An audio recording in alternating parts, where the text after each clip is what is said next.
Hi viewers, good afternoon. Welcome to ERB Bearings Smart Investor. Markets positive జోన్లో trade అవుతున్నాయి. చాలా స్ట్రాంగ్గా కనిపిస్తుంది. సెన్సెక్స్ నిఫ్టీ అంతర్జాతీయ మార్కెట్ నుంచి వస్తున్న ప్రోత్సాహక సంకేతాల నేపథ్యంలో చాలా స్ట్రాంగ్ బయింగ్ మనం చూస్తున్నాము. స్పెసిఫిక్గా ఇప్పటివరకు రియాలిటీ ఆయిల్ అండ్ గ్యాస్ కౌంటర్స్లో మంచి బయింగ్ ఇంట్రెస్ట్ ఎమర్జ్ అవుతుంది. సెన్సెక్స్ 27,000 పాయింట్ల మార్కును కూడా క్రాస్ చేసి ఉత్సాహంగా కనిపిస్తుంది. అక్టోబర్ 2015 తర్వాత మళ్ళీ సెన్సెక్స్ ఈ స్థాయిని అధిగమించడం ఇదే మొదటిసారి అని చెప్పుకోవచ్చు. 8,250 పైన ఎంతసేపు సస్టైన్ అవడం చూస్తున్న మార్కెట్స్. బట్ ఇప్పుడు 23 పాయింట్స్ ప్లస్తో 8,241 పాయింట్స్ దగ్గర నిఫ్టీ ట్రేడ్ అవుతుంది. సెన్సెక్స్ 65 పాయింట్స్ ప్లస్తో 26,908 లెవెల్స్ దగ్గర ట్రేడ్ అవుతుంది. గరిష్ట స్థాయిల దగ్గర నుంచి కొద్దిగా ప్రాఫిట్ బుకింగ్ మార్కెట్స్లో వస్తుందని చెప్పుకోవచ్చు. స్పెసిఫిక్ కొన్ని కౌంటర్స్ విషయానికి వచ్చినట్టయితే ఇవాళ మోస్ట్ ఆఫ్ ది స్టాక్స్ కొన్ని మిడ్ క్యాప్ స్టాక్స్ 52 వారాల గరిష్ట స్థాయిని టచ్ అవ్వడం మనం చూస్తున్నాం. వాటిలో ఇండస్ఇండ్ బ్యాంక్ ఒకటి, ఐడల్బర్గ్ సిమెంట్స్, ఐఐఎఫ్ఎల్ హోల్డింగ్స్ వంటి స్టాక్స్ చాలా స్ట్రాంగ్గా కనిపిస్తున్నాయి. ఉజ్జీవన్ ఫైనాన్స్ కూడా ఇవాళ మార్కెట్ మూవర్స్ లిస్ట్లో ఉంది. ఇవాళ ఉజ్జీవన్ ఫైనాన్స్ దాదాపు 20% లాభపడింది. ఆల్మోస్ట్ 19.5 లాభపడి 397 రూపీస్ దగ్గర ట్రేడ్ అవుతుంది. అంటే ఆల్మోస్ట్ లిస్టింగ్ నుంచి ఇప్పటివరకు ఉజ్జీవన్ ఫైనాన్స్ 55% లాభాలను అందించింది. ఉజ్జీవన్తో పాటు ఈక్విటాస్ కూడా మంచి బయింగ్ ఇంట్రెస్ట్ ఎమర్జ్ అవుతుంది. ఒక్కసారిగా ఈ finance and micro finance related స్టాక్స్లో మంచి బయింగ్ ఇంట్రెస్ట్ ఎమర్జ్ అవుతుందని చెప్పుకోవచ్చు. మార్కెట్ మూవర్స్లో ఇప్పటిదాకా ఐడియా సెల్యులర్ మాత్రం ఆల్మోస్ట్ ఒక 11% డౌన్తో ట్రేడ్ అవుతుంది, 106 రూపాయల దగ్గర. యాక్సిస్ బ్యాంక్ 4% ప్లస్తో 543 దగ్గర ట్రేడ్ అవుతుంది. ఉజ్జీవన్ ఫైనాన్స్ ఎంతమంది చెప్పినట్టు 19% ప్లస్తో 397 దగ్గర. టాటా మోటార్స్ 1.5% గెయిన్తో 458 రూపీస్ దగ్గర ట్రేడ్ అవుతుంది. మిగిలిన మార్కెట్ ట్రెండ్ ఎలా ఉండొచ్చు, ఈ వీకెండ్లో ఎలాంటి strategies investors and traders workout చేసుకోవాలి, 8250 పైన ఇవాళ మార్కెట్ క్లోజ్ అయ్యి సస్టైన్ అవుతే మరింత అప్ ట్రెండ్ ఉండే అవకాశం ఉందా అన్న అంశాలతో పాటు మరిన్ని అంశాలు మొత్తం డిస్కస్ చేసేందుకు ఇద్దరు అనలిస్ట్ సిద్ధంగా ఉన్నారు. Good afternoon both of you sir. ఇవాళ 27,000 మార్క్ని సెన్సెక్స్ క్రాస్ చేసింది, చాలా పటిష్టంగా కనిపిస్తుంది. నిఫ్టీ కూడా 8250 పైన ఎన్సేపు సస్టైన్ అవడం చూస్తున్నాం. కొద్దిగా హైయర్ లెవెల్స్ దగ్గర ప్రాఫిట్ బుకింగ్ కనిపిస్తుంది.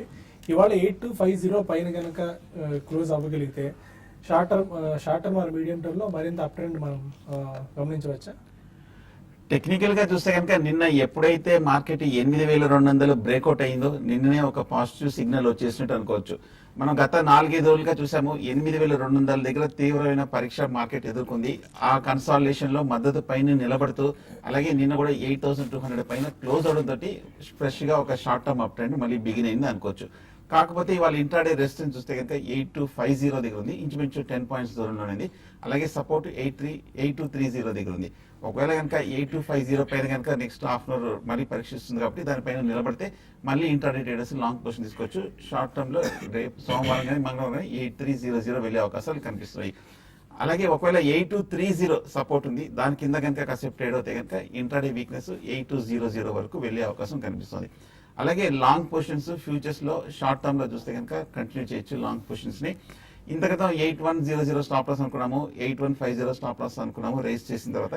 ఇప్పుడు మళ్ళీ ఫర్దర్ గా ఇంక్రీజ్ చేసుకోవచ్చు. 8200 కింద క్లోజింగ్ బేసిస్ మీద స్టాప్ లాస్ పెట్టి లాంగ్ పొజిషన్స్ ని హోల్డ్ చేయొచ్చు. షార్ట్ పొజిషన్స్ ఉంటే మటుకు నా ఉద్దేశంలో అవాయిడ్ చేయడం మంచిది. నేను కూడా మనం అనుకున్నాము 8200 పైన క్లోజ్ అవుతాయి, షార్ట్ పొజిషన్స్ క్లోజ్ చేయడం మంచిదని. So short positions next week ఒకవేళ మార్కెట్ ఏమైనా వీక్నెస్ కనిపిస్తే అప్పుడు తీసుకోవచ్చు, అప్పటి వరకు అవాయిడ్ చేయడం మంచిది. అలాగే బ్యాంక్ నిఫ్టీ కూడా మనం చూసాము, నిన్న ఒక స్ట్రాంగ్ రీబౌండ్ కూడా చూసాము. 17,500 పైన నిలబడటంతో స్టాక్ బ్యాంక్ నిఫ్టీ కూడా కొంచెం positive up trend. So next resistance 18,000 దగ్గర కనిపిస్తుంది. అలాగే నిఫ్టీ కూడా చూస్తే కనుక షార్ట్ టర్మ్ లో 8300 నెక్స్ట్ 8500 వరకు కూడా వెళ్ళే అవకాశం కనిపిస్తుంది. So on the whole sentiment positive గానే కనిపిస్తుంది కాబట్టి లాంగ్ పొజిషన్ కంటిన్యూ చేయొచ్చు. ఓకే శశి గారు, ఫండమెంటల్స్ ఎలా కనిపిస్తున్నాయి ఇక్కడ నుంచి షార్ట్ టర్మ్లో? ఎందుకంటే వరుస సెషన్స్ ఒక 4 to 5 కన్సల్టేషన్ సెషన్స్ తర్వాత మార్కెట్లో మంచి రీబౌండ్ రావడం మనం గమనిస్తున్నాం. చాలా స్ట్రాంగ్ రీబౌండ్ ప్రస్తుతం మార్కెట్స్లో ఉంది. 8250 కనుక క్రాస్ చేయగలిగితే ఇప్పుడు సుందర్ గారు అన్నట్టు అక్కడ రెసిస్టెన్స్ కనిపిస్తుందని, ఇంకా అప్ సైడ్ వెళ్లేందుకు ఏ మేరకు అవకాశాలు ఉన్నాయి? 8400 8500 లెవెల్స్ గురించి అప్పుడే మార్కెట్ డిస్కస్ చేస్తుంది. అంత స్ట్రెంత్ ప్రస్తుతం మార్కెట్స్లో ఉందా? అంటే ఒకటి ఫస్ట్ ఫండమెంటల్స్ తర్వాత స్ట్రెంత్ గురించి అడిగారు. ఓవరాల్ గా మార్కెట్స్ అనేది లాస్ట్ ఒక మనకి 1 వీక్ లో చూస్తే చాలా వరకు ఒక దగ్గరగా 500 పాయింట్స్ దాకా నిఫ్టీ పెరగడం చూసాము. దీనికి ప్రధాన కారణం చెప్పాలంటే గ్లోబల్ క్యూస్ స్ట్రాంగ్ కావడం ఒకటి, తర్వాత లిక్విడిటీ ఒకటి, చాలా స్ట్రాంగ్ లిక్విడిటీ అనేది లైక్ మనకి ఎఫ్ఐఎస్ నుంచి లాస్ట్ మంత్ లో అంత ఎక్కువ నెట్ సెల్లర్స్ గా ఉన్న వాళ్ళు ఒకసారి బయింగ్ చేయడం ఒక కారణం చెప్పొచ్చు. ప్లస్ ఈవెన్ డొమెస్టిక్ ఫండ్స్ కూడా ఎప్పుడైతే మార్కెట్స్లో ఒక చిన్న కరెక్షన్ వస్తుందో ఇమీడియట్గా వాళ్ళు ఆ కరెక్షన్ని అంతవరకు అంటే తక్కువ కరెక్షన్కే వాళ్ళు బయింగ్ స్టార్ట్ చేస్తున్నారు. కాబట్టి దానివల్ల ఏంటంటే మార్కెట్స్ ఒక లెవెల్ కట్ అయ్యి దాని బిలో రావటం లేదు, అది కూడా కారణం అని చెప్పొచ్చు. తర్వాత ఈ ఎర్నింగ్స్ అనేది చాలా స్ట్రాంగ్ ఎర్నింగ్స్గా మనం అనుకోవచ్చు. ఎందుకంటే దాదాపు ఒక ఫార్మా సెక్టర్ తప్ప మిగతా అన్ని సెక్టర్లు లైక్ మనకి సిమెంట్ కానీ తర్వాత ఎఫ్ఎంసీజీ, ఈవెన్ ఎఫ్ఎంసీజీ కూడా ఈసారి అంత బాగా రావు అనుకున్నారు, బట్ అవి కూడా బాగానే వచ్చాయి, 1-2 తప్ప. మిగతా అన్ని సెక్టార్లు ఈవెన్ ఆటోమొబైల్ ఈ విధంగా చూసుకుంటే దాదాపు అన్ని సెక్టార్లు బాగా మంచి రిజల్ట్ అనౌన్స్ చేసాయి. అది ఒక కారణం అని చెప్పొచ్చు. అయితే ఈ లెవెల్లో వాల్యుయేషన్స్ అనేది కొంచెం అంటే మార్కెట్ పెరుగుతున్నంత సేపు కూడా వాల్యుయేషన్స్ అనేది కొంచెం ఎక్స్పెన్సివ్ అవుతూనే ఉంటాయి. బట్ ఒక స్ట్రాంగ్ క్వార్టర్ రిజల్ట్ అనేది ఆ ఎక్స్పెన్సివ్ డిస్కౌంట్ చేస్తుంది. బట్ ఏదైనా కూడా ఇప్పుడు ప్రస్తుతం అయితే మార్కెట్స్ ఫ్యూ డేస్కో లేకపోతే ఫ్యూ వీక్స్కో మొత్తం టెక్నికల్ మీద ఎక్కువ ఆధారపడి మనకి ట్రేడింగ్ చేసుకోవాల్సి ఉంటుంది. ప్రస్తుతం అయితే ట్రెండ్ అప్ ట్రెండ్ ఉంది కాబట్టి ఈ అప్ ట్రెండ్లోనే ర్యాలీస్లో ఏమన్నా లాంగ్ పొజిషన్స్ ఫ్యూచర్స్లో ఉన్న వాళ్ళు 1-2 కౌంటర్స్లో కొంచెం వీక్ ఉన్న కౌంటర్స్లో ఎగ్జిట్ కమ్మని చెప్తాను. బట్ ఓవరాల్ పరంగా చెప్పాలంటే మార్కెట్స్ 8,400 వైపు వెళ్ళే అవకాశం ఎక్కువ కనపడుతుంది. అయితే దీనికి ముందు నేను అనుకోవడం 8,200 మళ్ళీ ఒకసారి బ్రేక్ అయ్యి దాని బిలో వచ్చి కొంచెం కరెక్షన్ వచ్చి కన్సాలిడేషన్ అయ్యే అవకాశం కనపడుతుంది. బట్ ఇదేంటంటే బై అండ్ డిప్స్ మార్కెట్ అని చెప్పొచ్చు. ఈవెన్ బ్యాంక్ నిఫ్టీ కూడా చాలా స్ట్రాంగ్ ఉంది. ఒకరోజు పిఎస్యు బ్యాంక్ స్ట్రాంగ్ ఉంటున్నాయి, ఇంకొక రోజు ప్రైవేట్ బ్యాంక్ స్ట్రాంగ్ ఉంటున్నాయి. కాబట్టి ఈ విధంగా మనకి ఇండెక్స్ మేనేజ్ చేస్తున్నారు కాబట్టి డెఫినెట్గా ఎవరి డిప్లో బై చేసుకోమని చెప్తారండి. మరి ఇక కొంతమంది కాలర్స్ లైన్లో ఉన్నారు. ఫస్ట్ కాలర్ మహబూబ్ నగర్ నుంచి రాఘవేంద్ర. అడగండి Raghavendra. Ganesh housing finance, Ganesh housing plus ఇది బజాజ్ హిందుస్థాన్ ఈ రేట్లో కొనొచ్చా? ఇంకొకసారి ఆగస్టులో మా చెల్లి పెళ్లి ఉంది, గోల్డ్ రేట్ ఏమైనా తగ్గే అవకాశం ఉంది ఆగస్ట్ వరకు? ఓకే. గణేష్ హౌసింగ్ చూస్తే కనుక టెక్నికల్ గా కొంచెం పాజిటివ్ గా కనిపిస్తుంది. ఈ మధ్య ఈ ర్యాలీలో చూస్తే కనుక 85 నుంచి 130 రూపాయల వరకు పెరగడం చూసాము. ఈ లెవెల్లో మటుకు హై లెవెల్లో బై చేయడం మంచిది కాదు. ఎందుకంటే ఓవరాల్ గా లాంగ్ టర్మ్ లాస్ట్ 1 year గా చార్ట్ చూస్తే కనుక 220 రూపాయల నుంచి పడిన స్టాక్, అలాగే లాస్ట్ 6 months 3 months గా మీడియం టర్మ్ లో చూస్తే కనుక ఈ స్టాక్ 140 నుంచి 80 రూపాయల మధ్యన ఒక మేజర్ సైడ్ వేస్ బ్యాండ్ లో మూవ్ అవుతుంది. అంటే కరెంట్ లేట్ అయినా 130, 140 బ్రేక్అవుట్ కాలేకపోతుంది. అది బ్రేక్అవుట్ అవుతే కానీ ఒక ఫ్రెష్ అప్ ట్రెండ్ అని చెప్పలేము. అలాగే మూడో పాయింట్ చూస్తే కనుక ఈ రేట్ లో 130 to 140 దగ్గర చాలా స్ట్రాంగ్ రెసిస్టెన్స్ కనిపిస్తుంది. ఈ 3 నెలల్లోనే 3-4 మేజర్ టాప్స్ రావటము, అక్కడ నుంచి కొంచెం సెల్లింగ్ ప్రెషర్ తోటి పట్టడం చూసాము. సో మళ్ళీ ఈ లెవెల్ ని పరీక్షిస్తుంది. కరెక్ట్ గా రెసిస్టెన్స్ దగ్గర ఉంది కాబట్టి ప్రస్తుతం గణేష్ హౌసింగ్ అవాయిడ్ చేయండి. ఏమైనా ఒక చిన్న డిప్ 105, 110 వస్తే కనుక తీసుకోవచ్చు. అండ్ గోల్డ్ గురించి అడిగారు. 1 month లో పెళ్లి ఉంది అని చెప్పి $100 ఇప్పటికే పడింది ఇంటర్నేషనల్ మార్కెట్. రీసెంట్ గా లాస్ట్ ఒక 1 week 10 days గానే ఇది గోల్డ్ కూడా మనకి పడడం స్టార్ట్ అయిందని. అంతకుముందు వరకు చూస్తే మనకి ఈ మధ్య కాలపు హైక్ వచ్చి దగ్గరగా 30,000 దాకా వచ్చి అక్కడ నుంచి గోల్డ్ కరెక్ట్ అయింది. ఈ కరెక్షన్ అనేది అంటే ఈ పడ్డం అనేది ఇంకా కొంచెం ఉండే అవకాశం ఎక్కువ ఉంది. ఎందుకంటే గ్లోబల్ మార్కెట్స్ చాలా స్ట్రాంగ్ గా రీబౌండ్ కావడం దానికి ఒక కారణం అని చెప్పొచ్చు. మీరు 1 month అంటున్నారు కాబట్టి 1 month లో ఎగ్జాక్ట్ గా ఎంత పడుతుందని చెప్పలేం.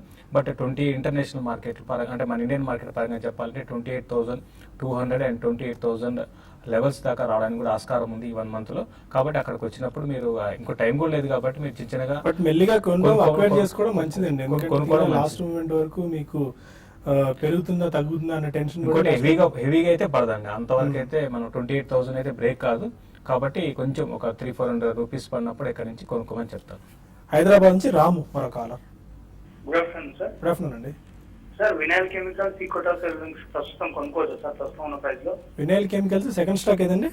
ఈక్విటాస్ హోల్డింగ్స్. ఈక్విటాస్ ఈక్విటాస్ గురించి కూడా ఇవాళ డిస్కషన్ మనం చేసుకోవాల్సిన పరిస్థితి. ఎందుకంటే ఆల్మోస్ట్ 11% పెరిగింది. 52 వీక్ హై దగ్గర ట్రేడ్ అవుతుంది. 2 పీర్ కంపెనీస్ అయిన ఉజ్జీవన్ ఒకటి, ఈక్విటాస్ ఒకటి చాలా స్ట్రాంగ్ గా పర్ఫామ్ చేస్తున్నాయి ఈ రోజు. ఫస్ట్ వినైల్ కెమికల్ చూస్తే కనుక ఈ మధ్య 45 రూపాయలు లో నుంచి 70 రూపాయల వరకు పెరగటం చూసాము. కాకపోతే మనం ఈ లెవెల్లో చాలా స్ట్రాంగ్ రెసిస్టెన్స్ కనిపిస్తుంది. కొంచెం షార్ట్ టర్మ్ రన్అప్ కూడా రావడం చూసాము. 70 రూపాయల దగ్గర మేజర్ రెసిస్టెన్స్ కనిపిస్తుంది. ఇక్కడ ఒక మేజర్ టాప్ కూడా ఏర్పడింది కాబట్టి ఇక్కడ నుంచి ఒక కరెక్షన్ కూడా వచ్చే అవకాశం కనిపిస్తుంది.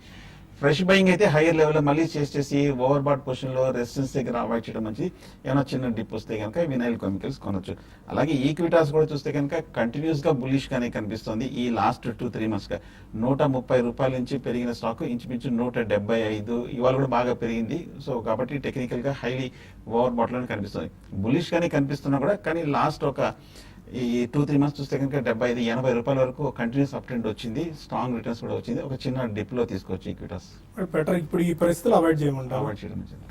ఓకే, ఇక మరిన్ని కాల్స్ అండ్ ఈమెయిల్స్ తీసుకునే ముందు ఈఆర్బి బేరింగ్స్ స్మార్ట్ ఇన్వెస్టర్లో ఒక చిన్న బ్రేక్ తీసుకుందాం.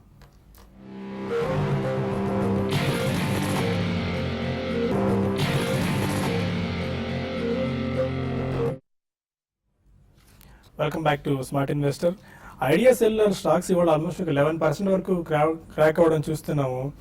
చాలా బ్లాక్ డీల్ అందులో జరిగిన నేపథ్యంలో, ఎందుకంటే ఆల్మోస్ట్ 110-112 రూపాయల మధ్య 6-6.5% స్టేక్ని ఒక కంపెనీ అమ్మేయడం జరిగింది, ప్రావిడెన్స్ అనే సంస్థ P5 ఏషియా ఇన్వెస్ట్మెంట్స్ ద్వారా. దానివల్ల ఇవాళ ఐడియా సెల్యులర్ షేర్లో ఆల్మోస్ట్ 10.5 నుంచి 11% వరకు క్రాక్ రావడం మనం గమనిస్తున్నాం. ఐడియా సెల్యులర్లో న్యూస్ ఉంది, కానీ మిగిలిన టెలికాం ప్యాక్ కూడా బాగా వీక్గా ట్రేడ్ అవుతుంది. భారతీ టెలి ఆల్మోస్ట్ ఒక 2%, ఆర్కామ్ 3%, ఐడియా సెల్యులర్ కూడా ఐడియా ఇప్పుడు డిస్కస్ చేసుకున్నట్టు 11-12% క్రాక్ అవుతుంది. మేజర్గా ఏదో టెలికాం సెక్టర్లో ఒక రకమైన అన్వైండింగ్ జరుగుతుందా, టెలికాం సెక్టర్లో ప్రాఫిట్స్ బుకింగ్ ఏదైనా జరుగుతుందో అన్న ఒక ఆందోళన ప్రస్తుతం దీన్ని బట్టి అర్థం చేసుకోవచ్చు మనం. ఆర్కామ్ మన రిలయన్స్ జియోకి సంబంధించి కూడా ఇవాళ న్యూస్ వచ్చింది. రిలయన్స్ జియో తన రిటైల్ అవుట్లెట్స్లో తన ఫోన్ అమ్మకాలు లైఫ్ పేరుతో అమ్మకాలు ప్రారంభించింది. ఆల్మోస్ట్ ఒక బేసిక్ డేటా కింద ఎవరైతే ఫోన్లు కొంటారో వాళ్ళకు ఉచితంగా సిమ్ కార్డ్ ఇస్తున్నారు ప్రస్తుతానికి. ఒక 3 నెలల పాటు అన్లిమిటెడ్ 4G డేటాతో పాటు 4500 మినిట్స్ ఆఫ్ వాయిస్ కాల్స్ కూడా ఫ్రీగా ఇవ్వాలని చెప్పి రిలయన్స్ జియో భావిస్తుంది. ఓవరాల్గా పాన్ ఇండియాకి వచ్చేసరికి డిసెంబర్ లోపు మొత్తం నెట్వర్క్ని దేశవ్యాప్తంగా కూడా విస్తరించాలన్న ఆలోచనలో రిలయన్స్ జియో ఉన్నట్టు కనిపిస్తుంది. Any news and idea? Idea ఇప్పుడు మీరు అన్నట్టుగానే బ్లాక్ డీల్ అండి. అయితే మార్నింగ్ ఇంత పర్సెంటేజ్ లేదు, మార్నింగ్ మనకి దగ్గర 5-6% ఓపెనింగ్ లో చూసాము డౌన్. అయితే అక్కడి నుంచి కంటిన్యూగా ఈ స్టాక్ లో ఒక డౌన్ ట్రెండ్ చూసాము. ఎందుకంటే ఐడియా అనేది మామూలుగా క్వైట్ గా ఉండే స్టాక్ అండి, ఎక్కువగా మూమెంట్స్ అనేది ఉండదు, అంటే 2%-3% కైండ్ ఆఫ్ సెల్లింగ్ అనేది ఉంటుంది. బట్ రిజల్ట్ కూడా బాగాలేదు. ప్లస్ ఈ మధ్య కాలంలో చూస్తే 180 రూపీస్ నుంచి 1 డౌన్ ట్రెండ్ వచ్చింది. ఇంకా రానున్న రోజుల్లో ఇది 100 రూపీస్ బిలో కూడా వచ్చి మునుపటి లోస్ 97 కూడా కట్ అయ్యే అవకాశం కనపడుతుంది. ఇదే కాదండి, ఈవెన్ టెలికాం ప్యాక్లు అన్ని కూడా మేజర్ కంపెనీస్ అయిన ఆర్కామ్, ఇంతకుముందు మీరు అన్నట్టుగా నేను కూడా రిలయన్స్ వస్తుంది కాబట్టి ఇప్పుడు ఆల్రెడీ వీళ్ళకి చాలా కాంపిటీషన్ ఉంది, మనకి ప్రైస్ వార్ మనం చూస్తూనే ఉన్నాము. కాబట్టి వీళ్ళకి మార్జిన్స్ రానున్న రోజుల్లో మార్జిన్స్ పడే అవకాశం కూడా బాగా ఉంది అనే ఉద్దేశం కూడా కావచ్చు. బట్ ఇక్కడ ఏంటంటే డెలివరీ బేస్డ్ సెల్లింగ్ అనేది ఈ కౌంటర్లో చూస్తున్నాము. కాబట్టి ఉన్న వాటిలో కొంచెం స్ట్రాంగ్ అంటే భారతీ ఎయిర్టెల్, ఐడియా అండ్ ఆర్కామ్ చాలా వీక్ ఉన్నాయి. ఎవరైతే ఆల్రెడీ ఇన్వెస్ట్ చేస్తున్నారో వాళ్ళు ఏంటంటే బెటర్ ఏంటంటే ర్యాలీస్లో ఎగ్జిట్ కమ్మని చెప్తానండి. మ్యాంగ్లూరు నుంచి మన కాలర్ రమా. హలో. హలో, నమస్తే అండి. నమస్కారం అండి, చెప్పండి. ఈ రోజు కరెంట్ లెవెల్స్ లో టాటా పవర్ ని తీసుకొచ్చండి షార్ట్ టర్మ్ కోసం బై చేసా. టాటా పవర్ 73-74 లో. టాటా పవర్ చూస్తే కనుక ఈ ర్యాలీలో 55 రూపాయల దగ్గర నుంచి లో ఫామ్ అయ్యి మనం ఈ స్టాక్ 75 రూపాయల వరకు పెరగడం చూసాము. ఈ లాస్ట్ 2-3 మంత్స్ అప్మూవ్కి చూస్తే కనుక టాటా పవర్ లో పెద్ద కరెక్షన్ రాలేదు. టెక్నికల్ గా రావాల్సిన ఒక హెల్తీ రియాక్షన్ కూడా ఇంకా రాలేదు. పైగా ఈ లెవెల్లో 75-80 రూపాయల దగ్గర చాలా స్ట్రాంగ్ రెసిస్టెన్స్ కనిపిస్తోంది, మల్టిపుల్ బ్యారియర్స్ కూడా కనిపిస్తోంది. ఇక్కడ ఒక సెల్లింగ్ ప్రెషర్ వచ్చి ఇక్కడ నుంచి ఒక కరెక్షన్ వచ్చే అవకాశం కనిపిస్తుంది. ట్రెండ్ ఓవరాల్ గా పాజిటివ్ గా ఉన్నప్పటికీ ఒక అడ్జస్ట్మెంట్ అనేది ఓవర్ బాట్ పొజిషన్ కి రావాలి. కాబట్టి ఒక చిన్న డిప్ లో ఒక క్లోజర్ టు 65 వచ్చి నిలబడిన తర్వాత టాటా పవర్ బై చేయొచ్చు. విజయవాడ నుంచి సురేష్ మరో కాలర్.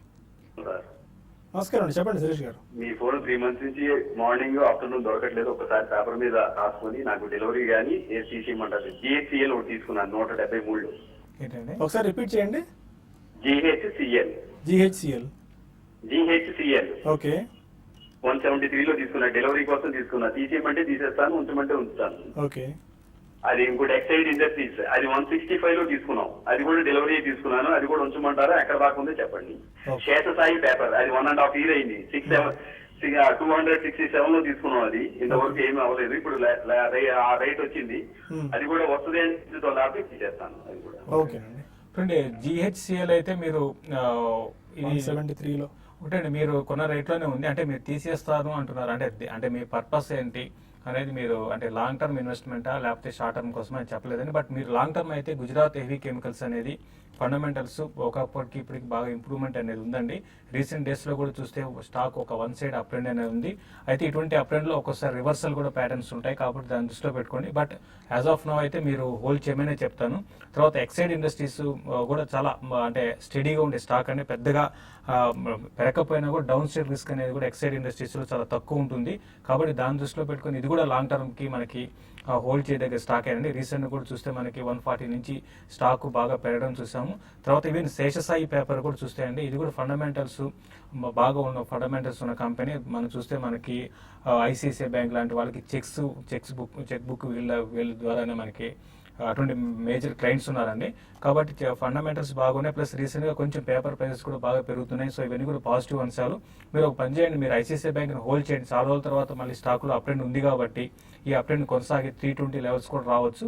కాబట్టి మీరు 3 స్టాక్స్ మంచివి, 3 స్టాక్స్ కూడా కొన్ని నెలల కోసం హోల్డ్ చేయండి. ఓకే, కొన్ని మెయిల్స్ చూద్దాం. షణ్ముఖ రెడ్డి అడుగుతున్నారు, గోకుల్ దాస్ ఎక్స్పోర్ట్స్లో 1 lakh రూపీస్ ఇన్వెస్ట్ చేద్దాం అనుకుంటున్నారు. ఇది రైట్ టైమేనా 10 to 15% ప్రాఫిట్స్ రావడానికి? గోకుల్ దాస్ ఈ మధ్య 50% వరకు జంప్ రావడం మనం చూస్తున్నాం. చాలా స్ట్రాంగ్ కౌంటర్ ఒక 3 to 4 days నుంచి. ఇప్పుడు ఎంటర్ అవడం రైట్ టైమేనా, రైట్ డెసిషనా? గోకుల్ దాస్ ఎక్స్పోర్ట్స్ ఒకసారి మీరు చార్ట్ గమనిస్తే కనుక ఈ ర్యాలీలో 45 రూపాయల నుంచి 115 రూపాయల వరకు పెరిగింది. పైగా ఈ లాస్ట్ 3 రోజుల్లోనే చూస్తే కనుక 70 రూపాయల నుంచి 110-115 రూపాయల వరకు పెరిగింది. వెర్టికల్గా పెరిగింది. పైగా ఈ 3 days చూస్తే కనుక ఈ లాస్ట్ 3 months హై అయిన 100 రూపీస్ బ్రేక్అవుట్ కూడా రావడం జరిగింది. ఒక టెక్నికల్ రియాక్షన్ అయితే రావాలి. బుల్లిష్ సంకేతాలనే కనిపిస్తున్నాయి, కాకపోతే ఒక చిన్న డిప్ క్లోజర్ టు 90-95 లెవెల్ వస్తే కనుక తీసుకోవచ్చు. రవి వర్మ అడుగుతున్నారు, టెక్ మహీంద్రా ఫ్యూచర్ 560 రూపీస్లో తీసుకున్నారు, ప్రస్తుతం అది పడిపోతుంది, ఎలాంటి అడ్వైస్ ఇస్తారు? టెక్ మహీంద్రా అంటే రీసెంట్గా మనకి ఓవరాల్ ఈ ప్యాక్లో బాగా స్ట్రాంగ్గా ఉన్న కౌంటర్ అని చెప్పొచ్చు అండి.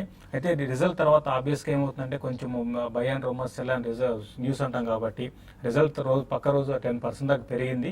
దీనివల్ల షార్ట్స్ అన్ని కూడా కవర్ అయిపోయినాయి. కొంచెం ఈ స్టాక్ 540 లెవెల్స్ కూడా రావచ్చు అండి.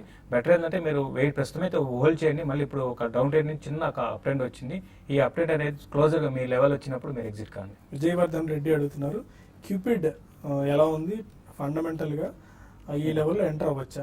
చూడండి, క్యూపిడ్ విషయానికి వస్తే ఇది బాగా ఆపరేటెడ్ డ్రివెన్ కౌంటర్ అండి, స్మాల్ సిమెంట్ కంపెనీ. అయితే ఇది పెరిగిన విధానం లాస్ట్ మనకి మిడ్ క్యాప్ ర్యాలీలో విపరీతంగా పెరిగిందండి. 90 రూపీస్ నుంచి నాన్ స్టాప్గా పెరుగుతూ వచ్చింది. అయితే రిజల్ట్ కూడా దానికి కొంచెం ఎంకరేజింగ్గా ఉన్నాయి, అదొక పాజిటివ్ అంశము. బట్ ఏదైనా కూడా ఇటువంటి స్టాక్ ఫండమెంటల్స్ ఓకే, కానీ 60 రూపాయల నుంచి 500 రూపాయలు పెరిగిందండి. కాబట్టి ఇవి చాలా డేంజర్ అంటే ఇన్ ద సెన్స్ ఫండమెంటల్స్ ఇట్లా ఇంప్రూవ్ అవుతుంటే ఓకే, ఈవెన్ ఒకసారి ఆపరేటర్ కానీ దాంట్లో నుంచి ఎగ్జిట్ అయితే మాత్రం చాలా కష్టం అని మీరు బయటపడ్డాం. కాబట్టి దాన్ని దృష్టిలో పెట్టుకొని మీరు కరెక్షన్స్లో బై చేసుకోండి. ఇప్పుడే నాట్కో ఫార్మాకి ఒక పాజిటివ్ న్యూస్ వస్తుంది. వాళ్ళ సొరాఫెనిబ్ క్యాన్సర్ని ట్రీట్ చేసేటరకు యూఎస్ఎఫ్డిఏ నుంచి అనుమతి వచ్చిన పరిస్థితి మనం చూస్తున్నాము. దానివల్ల నాట్కో ఫార్మాలో ఒక 7% వరకు సడన్ జంప్ వచ్చింది, చాలా స్ట్రాంగ్గా కౌంటర్ ట్రేడ్ అవుతుంది. ఎనీ క్లోజింగ్ ట్రేడింగ్ రిమార్క్స్, ఎందుకంటే కొద్దిగా ప్రాఫిట్ బుకింగ్ వస్తున్నట్టు కనిపిస్తుంది. టెక్నికల్ గా చూస్తే కనుక మార్కెట్ ఇంకా స్ట్రెంత్ లోనే ఉంది, కాకపోతే నిన్న ఒక మేజర్ బ్రేక్అవుట్ 8200 వచ్చింది కాబట్టి ఒక చిన్న పుల్ బ్యాక్ రియాక్షన్ వస్తుంది. బట్ రియాక్షన్ వచ్చేప్పటికైనా మళ్ళీ కాసేపట్లో రియాక్ట్ నుంచి మళ్ళీ పాజిటివ్ గా మారుతుంది. స్టాక్ ని మార్కెట్ ని హోల్డ్ చేయొచ్చు. 8200 కింద ఇందాక చెప్పినట్టు క్లోజింగ్ బేసిస్ మీద స్టాప్ లాస్ పెట్టి హోల్డ్ చేయొచ్చు. 8200 బ్రేక్ అవుతే మటుకు ఇవాళ సోమవారం అప్పుడే ఒక లాంగ్ పొజిషన్స్ ఎగ్జిట్ చేయొచ్చు. అప్పటి వరకు మీరు కంటిన్యూ చేయొచ్చు. Fine, thank you very much ముతఫీ సార్. ఇది ఇవాల్టి స్మార్ట్ ఇన్వెస్టర్ మండే బిజినెస్ బ్రేక్ఫాస్ట్లో మళ్ళీ కలుద్దాం. Happy weekend.